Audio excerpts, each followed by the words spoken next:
Olá, está no ar pela TV Aberta São Paulo o programa Falando Nisso. O câncer de próstata é hoje uma das doenças que mais preocupam o homem a partir dos seus 45 anos.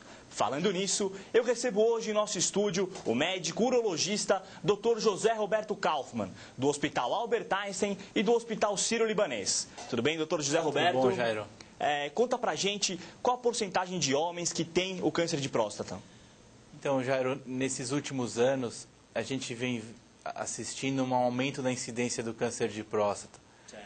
Esse Esse aumento de incidência provavelmente se deve à descoberta do marcador sanguíneo que se chama PSA, ou antígeno prostático específico. E desde a descoberta do PSA, a gente começou a detectar essas doenças numa fase mais inicial.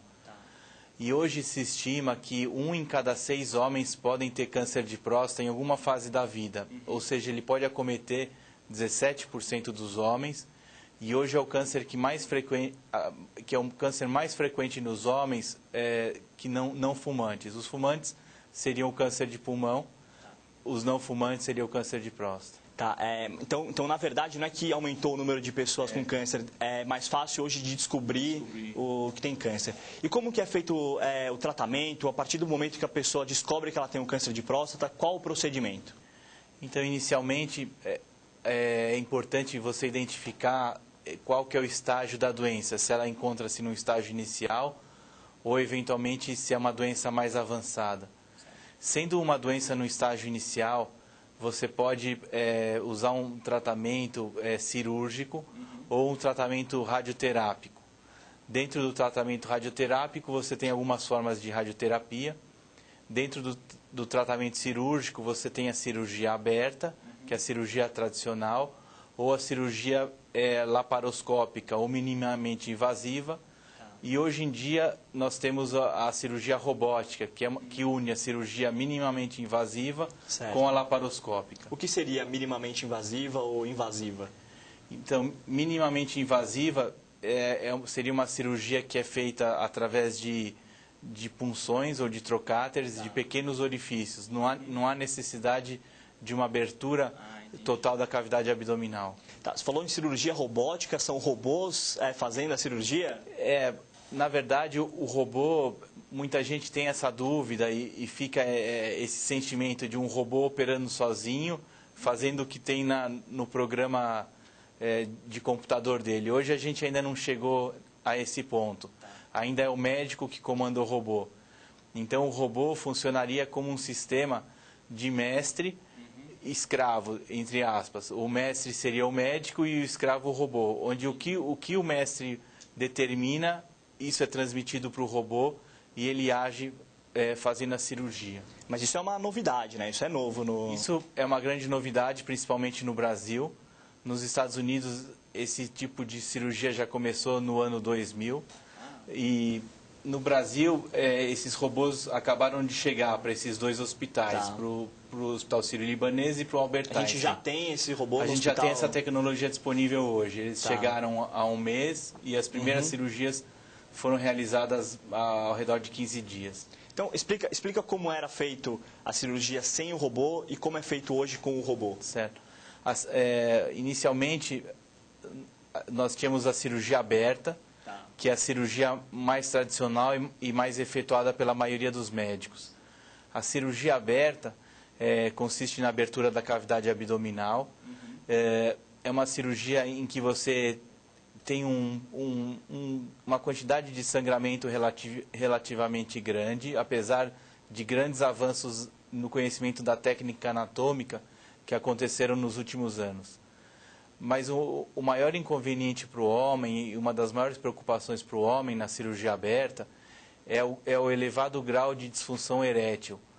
Então, muitos desses homens submetidos à cirurgia radical para câncer de próstata acabavam evoluindo com disfunção erétil ou uma disfunção erétil parcial. E isso acabava mexendo muito com a imagem do homem, acabava muitos deles evoluindo com um certo grau de depressão, de melancolia. Então, muitos homens acabavam deixando de fazer esse tipo de cirurgia devido a esse inconveniente. já na cirurgia minimamente invasiva, que começou com a técnica laparoscópica, que começou a ser desenvolvida na Europa, principalmente na França, na medida que eles conseguiam fazer essa técnica por pequenos orifícios e, além disso, usando sistemas ópticos de grande definição, com aumento da imagem, você conseguia, de uma certa forma, visualizar melhor a região onde estavam os nervos responsáveis da ereção. Entendi. São nervos que passam ao lado da próstata. E aí o risco diminuiria. E diminuiria o risco porque aumentaria a chance de preservar esses nervos devido à magnificação. O problema dessas cirurgias laparoscópicas puras, sem o auxílio do robô, é que elas são cirurgias extremamente difíceis. Entendi. E só médicos extremamente habilitados ou capacitados com grande treinamento conseguiam fazer esse tipo de cirurgia. Certo. São cirurgias, além disso, extremamente cansativas para o próprio cirurgião, pela posição. Quantas horas, mais ou menos? É uma cirurgia de 4 a 6 horas, em grupos experientes, eles conseguiam reduzir isso para ao redor de 3 horas. E a partir daí, desses trabalhos europeus e franceses, e com o desenvolvimento do robô aplicado à cirurgia, eles conseguiram unir as duas coisas.